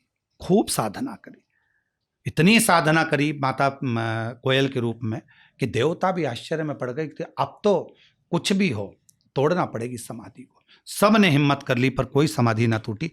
कामदेव को भेज दिया। कामदेव को भेजा तो कोयल के रूप में मां पार्वती जी ने कोयल की वाणी में कूकना प्रारंभ कर दिया। प्रभु, मेरी बहन का पति आया है, साड़ू भाई है आपका, किसी का आदर करो ना करो पर साड़ू है, सम्मान तो करो, कुछ नहीं तो देख ही लो। शिवजी समाधि से कामदेव ने जो बाण छोड़ा, शंकर भगवान मुस्कुराकर अपना नेत्र खोल दिए। लोगों को लगा कि शिवजी ने जलाकर भस्म कर दिया, पर सामने साड़ू भाई आया था, उसके लिए आंख खोलना जरूरी थी। नेत्र नहीं खोलते, मान लो एक निगाह तुम्हारा कोई रिश्तेदार आया और तुम पलंग पर पड़े हुए और एक आंख से देख रहे हो, तो रिश्तेदार ने देख लिया, देखो ना जीजी, बेटे से बोलो ना उठकर तो बैठे, मामा आया है और पड़ा हुआ एक आंख से देख रहा, मैं सब देख रहा हूँ। शिव जी को लगा अगर मैं 2 आंख खोल भी लूंगा और तीसरी आंख नहीं खोलूंगा तो कहेगा कि मेरे को देखा तक नहीं। तो शिव जी ने अपनी तीसरी आंख भी खोल ली और कामदेव जलकर भस्म हो गया। कामदेव का जलकर भस्म होना, शिव जी के विवाह को कराना, कार्तिकेय को प्रकट कराना और तारकासुर का वध कराना, ये सारे प्रसंग है शिव महापुराण के। तो ये प्रसंगों के माध्यम से ये देखने को मिलता है कि कामदेव को भस्म नहीं करा मेरे शिव ने, तो केवल निहारा है, केवल देखा। लोग कहते हैं भगवान आंखें खोलो, शिव जी आंखें खोलो, मैं इतनी दुखी हूं, मुझे अच्छे से देख लो, एक कृपा की दृष्टि तो कर दो। शंकर भगवान से कभी मत कहो कि एक कृपा की दृष्टि कर दो, वो जब पूरी कृपा कर देते हैं तो लोग भस्म हो जाते, बड़ा समझना। तो शिव जी के दर्शन तुम करो, जहां ये रखो कि भगवान हमको ना देखे, हम भगवान को देखें, हम शिव को देखें, हम शंकर को देखें, हम उसको पुकारें। भगवान वो कहते हैं ना, हम उसको पुकारें, वो पुकार लेगा तो ऊपर ही चले जाओगे। तो हम उसको पुकारें, वो ना पुकारे, हम उसको पुकारें। हमारी चाह ये हो कि हम दर्शन करें, हम उसके सामने जाएं, हम उसको पुकारें, हम उसका भजन करें और उसके मन चिंतन में हम इतने रम जाएं कि उसको देखने को हमें देखने की जरूरत, वो हमें ना देखे, बस मनन चिंतन से वो मुस्कुरा दे, और वो मुस्कुरा दिया तो उसकी हंसी में सब काम हो गया। हंसी में काम होता ही है ना आज के जमाने में, थोड़ा सा हंस दिए तो मोबाइल का बैलेंस डल जाता है, तो बहुत बड़ी बात है ये तो हंसी में बहुत काम हो जाते हैं। तो ये तो सब चीज है। ऐसा ही जैसा गोपियों का प्रेम था कृष्ण के लिए, कि उनके लिए उनका विचार होना, उनकी यादें होना ही काफ़ी था, उनको श्री कृष्ण से मिलने की भी ज़रूरत नहीं थी। वैसा ही हमारा एक प्रभु के साथ रिश्ता होना चाहिए, जैसे गोपियों का कृष्ण जी के साथ रिश्ता था, वैसा ही हमारा भी शिव के साथ रिश्ता होना चाहिए कि हम देख लें, हमें एहसास हो आपका। वो कहते आ बैठ मेरे पास तुझे देखता रहूं, ना तू कुछ कहे ना मैं कुछ कहूं। तो शिव के पास जब भी पहुंचो, ये आस लेकर मत जाओ कि शिव हमको देखे, हम शिव को देखें, हम शंकर को देखें, और शिव हमें पुकारे नहीं, हम शिव को पुकारे। वो पुकारेगा तो ऊपर ही पहुंच जाओगे। तो हम ना पुकारे, भगवान हमें ना पुकारे, हम शंकर को पुकारे, हम उसके दरवाजे पर पहुंचे, हम आए उसके द्वार पर, हमारा जाना, हमें पुकारना, बस यही काफी। और हमारा मिलन होता रहे, वो देखे ना देखे। कभी कभी प्यार जब हो जाता है ना, तो वो देखे ना देखे पर वो दिख जाए, बहुत है उतना।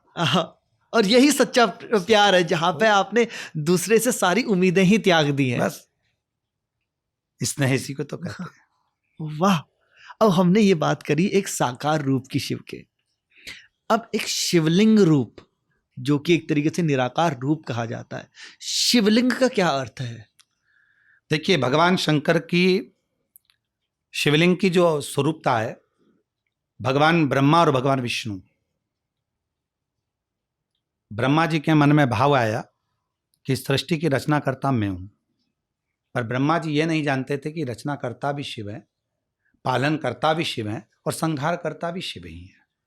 शिव महापुराण के लिंग पुराण के अनुसार, स्कंद पुराण के अनुसार, वेद व्यास जी इसका वर्णन करें।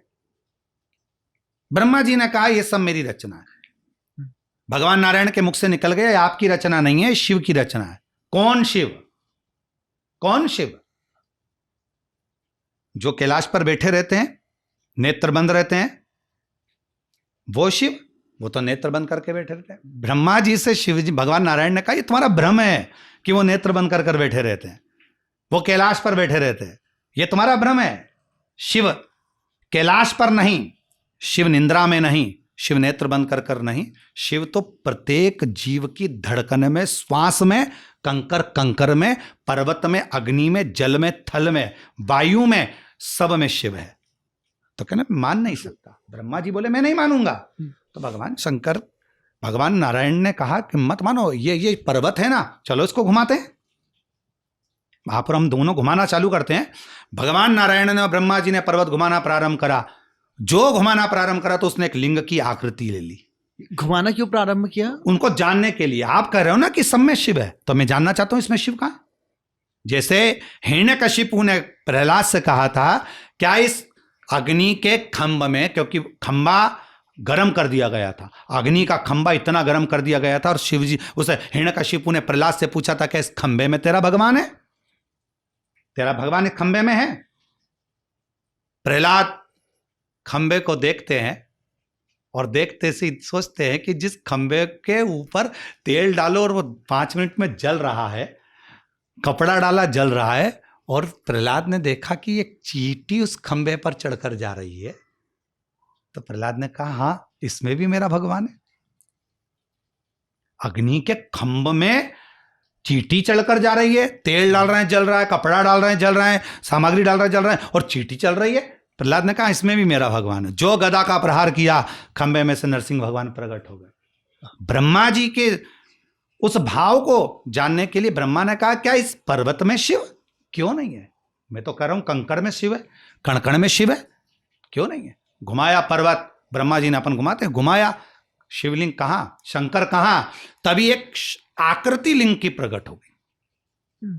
पंखा बहुत तेज चलता है तो एक बिंदु प्रकट हो जाता है, पानी में अगर लहर चलती है तो एक बिंदु प्रकट हो जाता है। उसी तरह एक शिवलिंग की आकृति प्रकट हो गई। जो आकृति प्रकट हुई तो ब्रह्मा जी ने कहा, कहां है शिव? भगवान नारायण ने हाथ जोड़कर जो स्तुति करना प्रारंभ करी, शिवलिंग में से आवाज आने लगी, ब्रह्मा, इस सृष्टि का रचना करता मैं हूं। आप किसके सामने अपने अहंकार के शब्दों को कह रहे हो? जिन नारायण का मैं भजन करता हूं, जो नारायण मेरा भजन करते हैं, और आप उन नारायण के सामने अपना अहंकार प्रकट कर रहे हो। अपने बाप के सामने कभी मत कहो कि तुम कलेक्टर हो। तुम तो अपने बाप के सामने अपने बेटे बनकर जाओ ना। कलेक्टर आप अपने ऑफिस में रहो ना, पद अपने ऑफिस में रखो ना, इंजीनियर हो अपने ऑफिस में हो, पर माँ बाप के सामने तो आप उनके पुत्र ही हो ना। सही बात। तो आप बेटे बनो, नारायण के आप पुत्र हो ब्रह्मा जी, और आप कह रहे हो कि सृष्टि का रचना करता मैं हूं। भगवान ने अपना स्वरूप सामने प्रकट नहीं करा, पर आकाशवाणी कर कर ये जवाब दे दिया। ब्रह्मा जी बोले, मैं मानने को तैयार हूं कि शिव सब जगह है, कंकर में शंकर है, सब जगह शिव है, पर मुझे अब इनका शीश देखना है। मेरे को अब शीश देखना है कि उनका मुख दर्शन कराओ, मुझे मुख देखना है। तो भगवान नारायण ने कहा कि आप जाओ, आराम से दर्शन कर आओ, शिवलिंग का शीश ढूंढो। नहीं, आपको भी जाना पड़ेगा, आप चरण ढूंढ लो। भगवान नारायण कहने लगे, अच्छी बात है, मैं चरण देखता हूं। भगवान को तो मालूम था चरण मिलना नहीं है, शिवलिंग का चरण कहां मिलेगा? चरण तो मिल नहीं सकता, क्योंकि इस पाइप को अपन देख रहे हैं, इस माइक को अपन देख रहे हैं। अब कोई पूछे इसका चरण कहां है, इसका शीश कहां है, तो हम कैसे कहें? हर डोरी में, पाइप में, माइक में, सब जगह पर शिव तत्व है, प्रत्येक जीव में। अब ढूंढो। ब्रह्मा जी ऊपर गए शीश ढूंढने के लिए, भगवान नारायण चरण के ओर गए। नारायण तो वापिस आ गए, क्योंकि उन्हें मालूम था चरण मिलना नहीं हो। जाते जाते जाते जाते उन भगवान ब्रह्मा जी ने गौमाता को देखा, कहा मुझे मिल नहीं रहा शीश। गौमाता, तुमने देखा? गौमाता बोली, मेरे को भी नहीं दिखता कभी। चलो तुम चलकर कह देना भगवान नारायण के सामने कि भगवान ब्रह्मा जी को शीश मिल गया। गाय ने कहा, मैं क्यों झूठ बोलूं? ब्रह्मा जी कहने लगे, पृथ्वी पर सबसे पहली रोटी जब घर में बनेगी तो तेरे नाम की निकलेगी और तुझे ही मिलेगी। गाय ने कहा, फिर तो मैं झूठ बोल दूंगी। गग्रास जो मिलता है, ठीक। हाँ, व्यक्ति झूठ का बोलता है जब उसका फायदा हो, क्यों झूठ बोलेगा वो? गौ माता ने अपना फायदा देकर झूठ बोल दिया। चलते चलते गाय माता ने कहा कि मेरे बात को अगर कोई ने नहीं माना तो केतकी के फूल को तोड़ लो। केतकी का पुष्प तोड़ लिया, तू चल मेरे साथ में, सारे देवताओं पर चढ़वाऊंगा। भगवान नारायण के सामने चलकर कह देना कि ब्रह्मा जी को शीश मिल गया, चलो मुझे क्या दिक्कत है, मैं देवताओं के शीश पे तो चढ़ूंगा।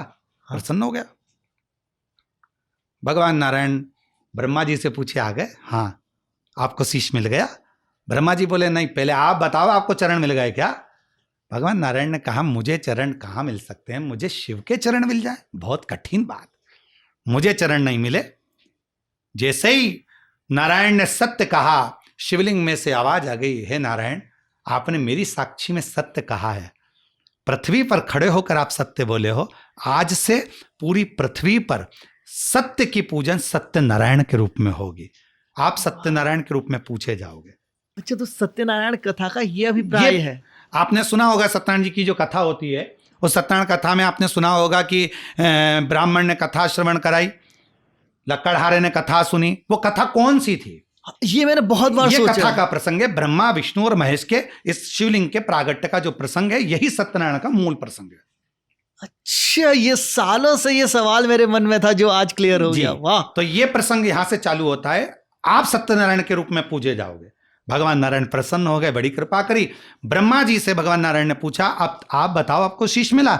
ब्रह्मा जी बोले, मुझे तो शीश के दर्शन हो गए।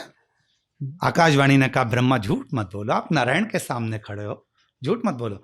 नारायण जैसे ही ब्रह्मा जी बोले, मैं झूठ नहीं बोल रहा, आकाशवाणी झूठी है, अगर ना मानो तो गौ माता से पूछ लो।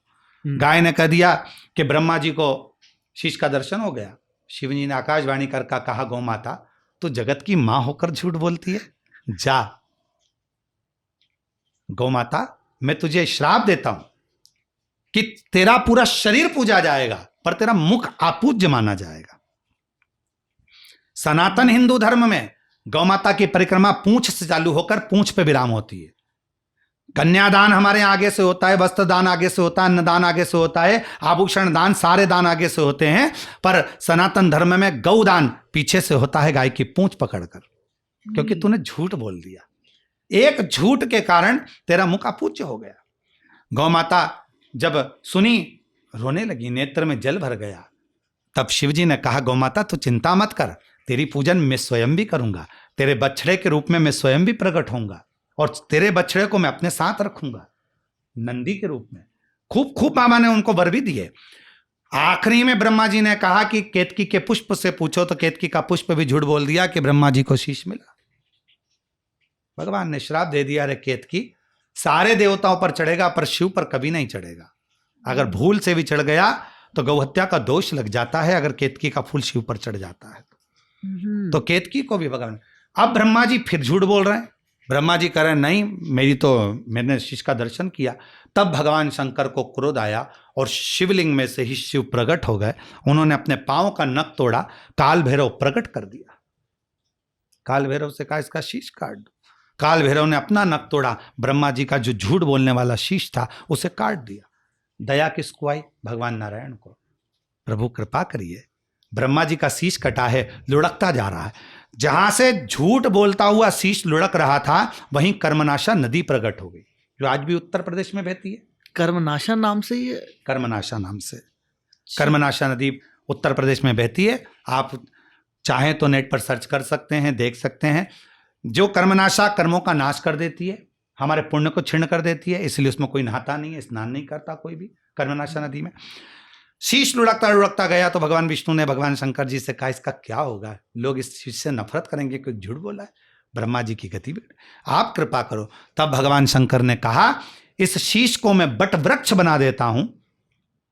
तो भगवान विष्णु ने कहा, बट वृक्ष बना भी दोगे तो कौन जानेगा? शिवजी कहते हैं, आप चिंता मत करो, इस बट वृक्ष की छांव में मैं शंकर बैठूंगा और मेरा नाम बटकेश्वर महादेव होगा, मैं स्वयं विराजमान होऊंगा। शिव जी ने उस कटे हुए शीश का मान बढ़ाने के लिए बड़ के पेड़ के नीचे शंकर खुद बैठ गए। इसलिए शुक्रताल में सुखदेव जी महाराज राजा परीक्षित को कथा सुनाते हैं तो वो बट वृक्ष की छांव में सुनाते हैं। आप जितने भी पवित्र स्थल जाएंगे, चाहे काशी जाइए, उज्जैनी जाइए, वहां बट वृक्ष की छांव मिलेगी। बट वृक्ष की छांव मतलब शिव रूपी विश्वास वहां पर विराजमान है, इसलिए वो स्थान सिद्ध है। जी बिल्कुल समझ में आ गया। बस एक छोटा सा कंफ्यूजन आया, क्योंकि जिस टाइम पे आपने शुरुआत में बताया था कि शिवलिंग के ऊपर जो मटका रखा जाता है जिससे बूंद बूंद गिरती है, तो उसके 3 पैर होते हैं, जो ये बताता है कि ब्रह्मा विष्णु महेश मिलकर एकाकार प्रभु ओमकार को दर्शा रहा है। अब यहाँ पे जो अभी हमने एक कथा जो अभी जिस पर बात करी, इसमें ब्रह्मा जी, विष्णु जी और शिव जी अलग अलग है, तीनों हैं। ब्रह्मा जी पे तो क्रोध भी निकाला जा रहा है, तो अब ये तीनों एक कैसे हो गए? क्यों नहीं होंगे? यहाँ ब्रह्मा भी है, विष्णु भी है और शिव भी है, और एकाकार स्वरूप के रूप में शिवलिंग भी है जिसको प्रकट किया गया है भगवान ब्रह्मा और भगवान विष्णु ने। एकाकार के रूप में भगवान शंकर का शिवलिंग प्रतिबिंब। इसलिए हमारे यहाँ शिव की मूर्ति की पूजन नहीं है, शिवलिंग की पूजन है। वो लीला है शिवलिंग प्रकट करने की, शिवलिंग प्रकट करने के लिए, और तीनों का स्वरूप एक ही माना जाएगा। ब्रह्मा विष्णु सदा शिव जानत विवेका, और प्रणवाक्षर के अंदर यह तीनों एका। ओम हर हर हर महादेव। ऐसा एक अक्षर के अंदर तीनों है शिवलिंग के अंदर। वाह, तो ये ऊपर का लिंग का शेप मुझे पूरा समझ में आ गया। अब नीचे से एक योनि जैसा शेप दिखाई देता है, तो वो कहां से आया? देखिए, जिस समय पर देवाधिदेव महादेव भगवान शंकर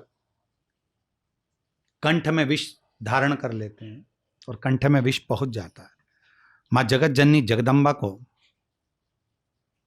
मालूम पड़ा कि सब देवताओं ने अमृत पी लिया और शिव के हिस्से विष आया है।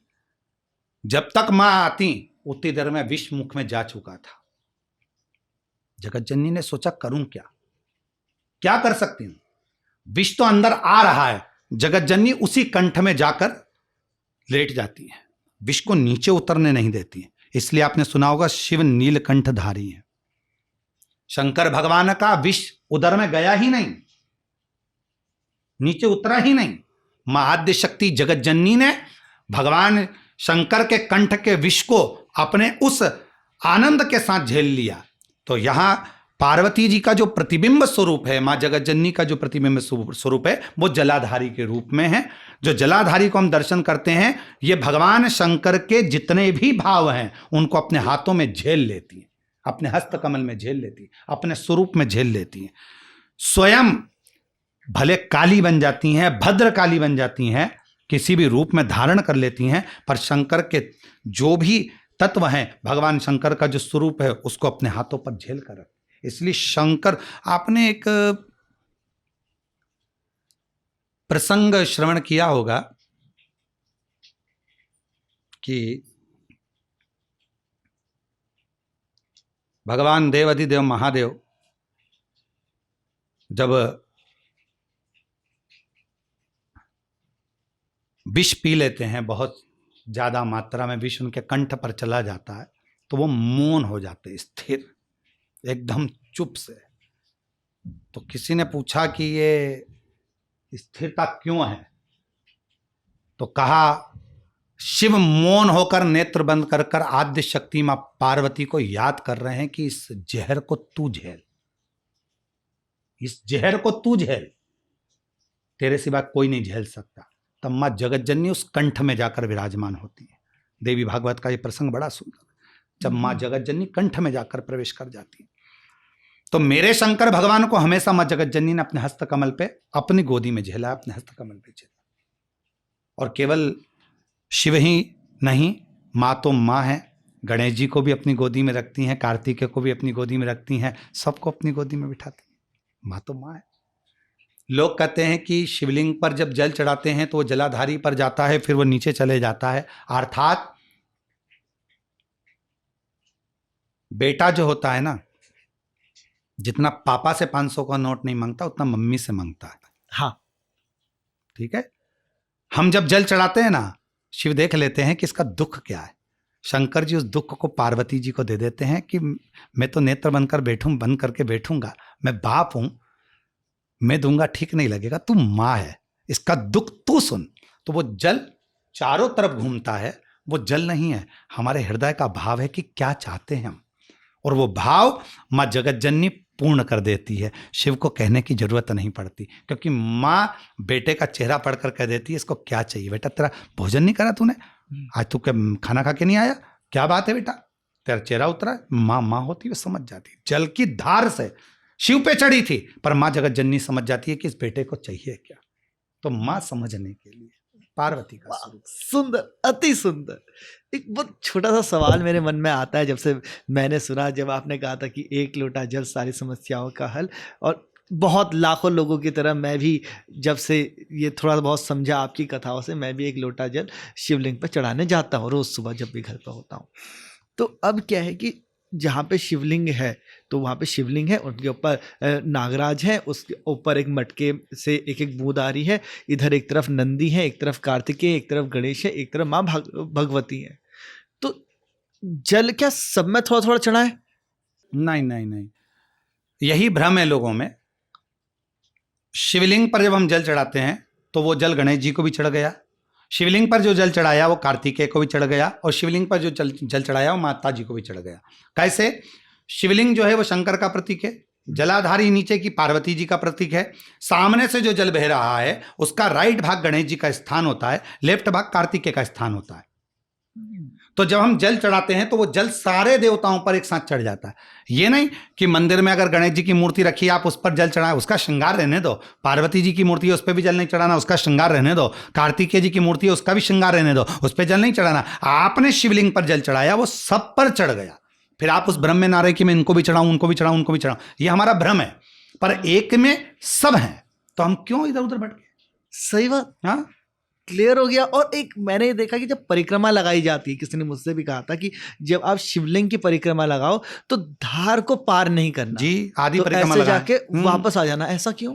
देखिए, भगवान श्री गणेश जी महाराज और भगवान श्री कार्तिकेय बाबा दोनों को प्रथमता में लेने के लिए मां जगतजननी ने कह दिया कि जो पृथ्वी की पहले परिक्रमा कर कर आएगा वो प्रथम गिनती में गिना जाएगा। ठीक। प्रथम गिनती में गिनने के लिए भगवान श्री षडानंद मोर पर बैठकर चल दिए, गणेश जी चूहे पर बैठ गए, परिक्रमा प्रारंभ कर दी। अब कार्तिकेय जी तो चले गए पृथ्वी की परिक्रमा करने के लिए और गणेश जी परिक्रमा कर लिए माता पिता की। शिव जी प्रसन्न हो गए कि मेरे बेटे ने मेरी परिक्रमा कर ली और वर दे दिया, तुम प्रथम गिनती में आओगे। जब आद्य शक्ति जगतजननी जगदम्बा ने देखा कार्तिकेय जी आए और उनको कुछ नहीं मिला, तो माँ की आंख में जल भर गया। माँ की दृष्टि तो बड़े बेटा छोटा बेटा सबके लिए बराबर है। माँ जितना दूध बड़े को पिलाती है उतना छोटे को बेटे को पिलाती है। माँ जिस बेटे के लिए रात भर जागी है उसके लिए भी जागी है, दोनों बेटे के लिए माँ बराबर जागी है, तो माता के लिए तो दोनों बराबर हैं। बिल्कुल। पर शिव जी ने एक को वर दे दिया और एक को नहीं दिया। तब बड़ा सोचनी बात आया। तब माँ आद्य शक्ति जगत जननी ने कह दिया, आप अपनी परिक्रमा से इतने प्रसन्न हो जाते हो कि उठाकर भर दे देते हो, तो आज से मैं आपसे एक वचन चाहती हूं कि आपकी पूर्ण परिक्रमा कभी ना हो। तब शिव जी की आधी परिक्रमा कार्तिकेय के लिए ही होती है कि वो आधी परिक्रमा हो जाती है। ये पार्वती जी को वचन दिया है शिव ने। बिल्कुल समझ गया महाराज जी। क्योंकि जैसे समय की थोड़ी सी पाबंदी है आपके एंड में, तो कुछ कुछ चीज़ें मुझे थोड़ा जल्दी जल्दी बता दीजिए। एक कि जैसे इन सबके जो वाहन है, पूरे जो शिव परिवार के वाहन है, नंदी है, शेर है, सांप है, चूहा है, मोर है, ये परस्पर आपस में दुश्मन होते हैं और इस परिवार के वाहन है और साथ में रह रहे हैं, ऐसा क्यों? देखिए, जहां विश्वास दृढ़ हो जाता है, शिव विश्वास है और माता पार्वती श्रद्धा है। जिस जगह पर विश्वास एकदम दृढ़ हो जाता है तो दुश्मन भी एक हो जाते हैं। जैसे मैंने आपको कहा कि आप यहां खड़े रहिए, आपको डरने की जरूरत नहीं है, आपका बाल बांका नहीं होगा। आपको लगा कि सामने से एकदम कुत्ता आ रहा है या स्वान आ रहा है या कोई जानवर आ रहा है, वो मुझे काटेगा, और मालूम पड़े मैंने भी उसको कह दिया कि तुझे चिंता करने की जरूरत नहीं है, मैं बैठा हूं, तो वो स्वान आगे नहीं बढ़ेगा। उसको क्या करना, मेरा पेट भरने वाला है ना, वो पेट भरेगा। सिंह को लगता है मेरा पेट भरने वाला है, नंदी को लगता है मेरा पेट भरने वाला है, सर्प को लगता है मेरा पेट भरने वाला है, षडानंद कार्तिकेय को वो मोर को लगता है कि मेरा पेट भरने वाला है। तो उनको क्या सोचना, शत्रुता दूर कर देते भगवान शिव। जैसे आपने एक प्रसंग शुरू में कहा था कि शिव शून्य से ऊपर की ओर लाते हैं, अब वो प्रसंग यहां आता है कि शिव शत्रुता के शून्यता से हटाकर व्यक्ति को ऊर्जा की ओर आगे बढ़ाते हैं। शंकर क्या देते हैं, केवल एक स्थान है शिवालय, भगवान शंकर का स्थान, शिव मंदिर एक ऐसा होता है। लोग कहते हैं ये बड़ा मंदिर है, यहाँ पर वीआईपी पूजन करेंगे, वो मंदिर है उस वहाँ वीआईपी पूजन करेंगे। शंकर के मंदिर में कोई वीआईपी पन नहीं रहता। एक लोटा जल ले जाओ, चढ़ा दो, शिव जी का दर्शन कर लो। मान लो वहां पर भी अगर कोई वीआईपीनेस नजर आ रहा है, वीआईपी पन नजर आ रहा है, तो शिखर का दर्शन कर लो, उसमें शंकर सबको दर्शन दे देते हैं। शिव तो सबके लिए साकार रूप में बैठे हैं, निराकार रूप में बैठे हैं, वो हर रूप में बैठा हुआ है, उसको समझना। तो यहां चाहे शेर हो, सर्प हो, तो शंकर भगवान विश्वास का प्रतिबिंब है, भगवान शंकर विश्वास का प्रतीक है। माँ पार्वती श्रद्धा का प्रतीक है। जब विश्वास और श्रद्धा बहुत बढ़ जाते हैं तो जितनी भी राक्षस प्रवृत्ति होती है या अन्य, आप मेरे को कोई एक असुर ऐसा बता दो जो शिव का द्रोही हो। नहीं है कोई ऐसा असुर? रावण भी भक्त थे शिव के, जो शंकर का दुश्मन हो। तारकासुर, जिसको मारने के लिए भगवान षडानंद कार्तिकेय ने जन्म लिया, प्रकट हुए, वो तारकासुर भी शिव का उपासक था। कौन सा एक तारकासुर के 3 बेटे हिरण्याक्ष, हिरण्यकशिपु, ये सब भगवान शंकर के उपासक थे। तो मतलब कोई ऐसा बता दो जिसको शिव से द्रोही हो, शंकर के दुश्मन हो। कोई शिव का दुश्मन नहीं है, कोई शंकर का दुश्मन नहीं है। क्यों? क्योंकि शंकर विश्वास का प्रतीक है और विश्वास दुश्मनी समाप्त कर देता है, क्रोध समाप्त कर देता है। इसलिए शंकर के दरवाजे पर ये शेर हो चाहे नंदी हो, कोई दुश्मन नहीं, सब अच्छे हैं, सबकी दुश्मनी समाप्त। समझ गए। एक जो बहुत ज़रूरी चीज़ है, जो आखिरी में मैं जानना चाहूँगा आपसे, शिव जी को 2-3 चीज़ें चढ़ती हैं। बेलपत्र चढ़ता है, भांग चढ़ती है और धतूरा चढ़ता है। ये 3 चीज़ें शिव जी को ही क्यों चढ़ती हैं? देखिए, भगवान शंकर को जिस समय पर माँ जगतजननी जगदम्बा अम्बा पार्वती जी ने देखा कि शिव जी के कंठ पर विष आ गया है, भगवान शंकर के कंठ पर विष आ गया, माँ को आने में देरी हो रही थी, माँ जगतजननी को आने में देरी हो रही थी। क्या करती माँ? क्या करती उस समय पर माँ? उसी समय पर माँ ने प्रकृति से निवेदन किया कि तुम मेरे पति के कंठ पर जो विष भरा हुआ है उसके ताप को समाप्त करिए। किस रूप में समाप्त कर सकते हो? धतूरा तू जा, बेलपत्र तू जा, भांग तू जा, कैसे भी रूप में तू उसको समाप्त करने का प्रयास करो, किसी भी रूप में। लोग कहते हैं शिवजी भांग पीते हैं, पर हमारे यहां ऐसा कहीं किसी पुराण में नहीं लिखा कि शिव भांग पीते हो। शंकर जी का भांग का श्रृंगार हो सकता है विष की तपन को समाप्त करने के लिए,